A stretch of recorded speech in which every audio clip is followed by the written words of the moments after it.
Beneath the dim glow of the world's first cities, when humanity was still new and the earth felt young beneath their feet, a single name moved quietly through the shadows of history: Naamah. Her name meant the pleasant one, but her legacy would become anything but simple. From one brief appearance in scripture, she would rise to become a figure of beauty, danger, desire, and fear. A woman who crossed boundaries no mortal was meant to cross. Welcome back to Legends Reborn. And today, we unravel the enigma of Naamah, one of the most mysterious figures to emerge from early sacred tradition. She is mentioned only once in the ancient Hebrew Tanakh, the holy Jewish collection that Christians later called the Old Testament, though its structure and meaning differ. In that vast tapestry of genealogy and myth, Naamah appears in Genesis 4:22, introduced with a single line: the daughter of Lamech and Zillah, a descendant of Cain, just one verse, one breath. And yet that breath would echo for centuries. To the ancient world, a name was never just a convenience, it was destiny. To call her Naamah suggested allure, charm, a presence that lingered. Later, traditions claimed her beauty was unlike anything the early world had seen. They said her voice could soothe the violent, stir the devout, and tempt even spirits of heaven. Some claimed she sang songs so entrancing that men forgot the laws of their ancestors, and angels abandoned their place among the divine. But in a world built on fragile order, beauty with influence was not a blessing. It was a threat, and threats are often reshaped into monsters. In early rabbinic writings, Naamah's songs darkened. She was said to sing before idols, her music pulling men toward forbidden worship. She became the type of woman ancient societies feared: powerful, autonomous, seductive, and utterly beyond control. And in such societies, a woman who stepped outside the boundaries drawn for her often found herself rewritten, not as a person, but as a danger. So her story grew. Some midrashic traditions connected her to the mysterious sons of God in Genesis 6. The divine beings whose unions with mortal women produced the Nephilim, the giants of old. Whether Naamah sought them, or whether they sought her, mattered little. What mattered was the fear beneath the tale, that a woman's beauty could bridge the human and the divine, and unravel the boundary meant to keep worlds apart. Over time, Naamah's image shifted again.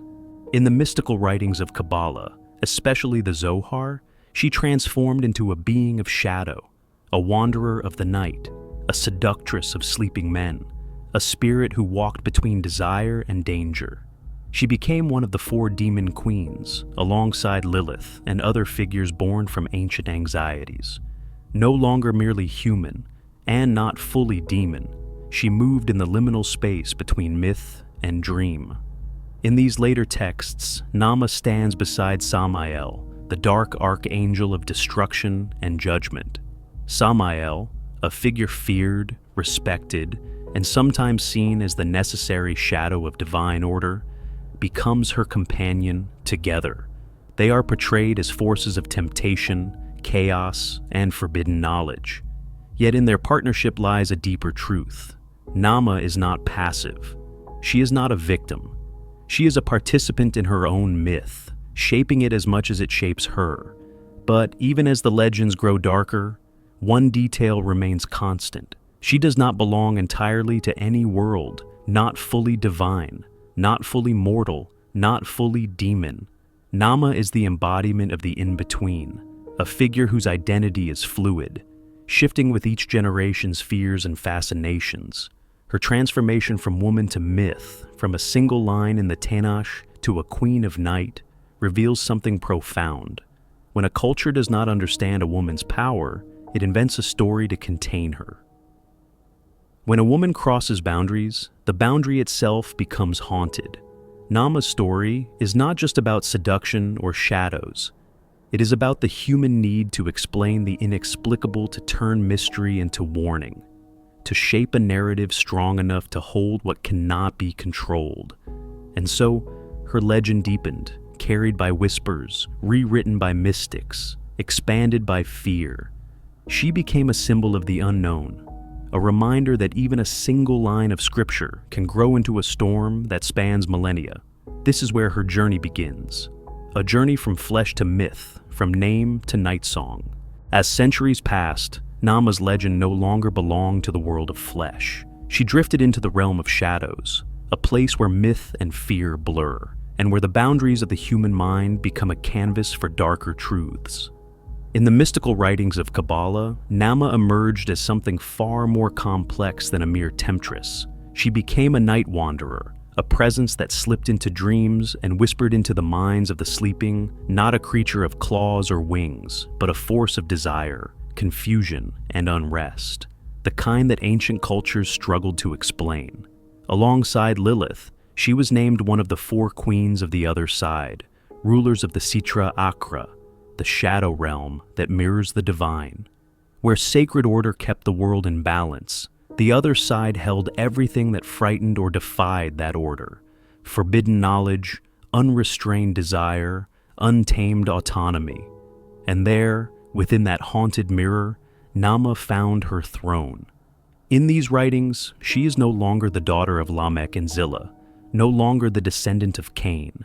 She becomes a figure of cosmic tension, a reminder that even creation casts a shadow, and that every law produces its own rebellion. Her partnership with Samael, the dark archangel, deepened this transformation. Samael, the poison of God, the accuser, the one who walks the edges of divine justice, was both feared and necessary. He embodied the destructive power that purifies, the harsh truth that humbles. In some Zoharic visions, Naamah stands beside him as a counterpart. Where he judges, she seduces. Where he breaks order, she bends it.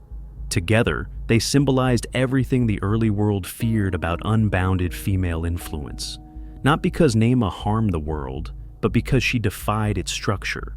She refused to fit into a neat role, refused to be contained by a single lineage, a single meaning, a single destiny. And so, myth expanded her until she filled the spaces people feared to approach. But her story was never only about night demons and forbidden unions.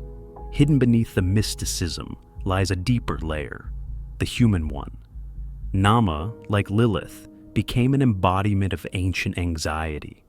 The fear that women who step outside prescribed roles might reshape the world in unsettling ways. Her legend warns of seduction, yet her true power lies not in beauty, but in agency, not in desire, but in independence.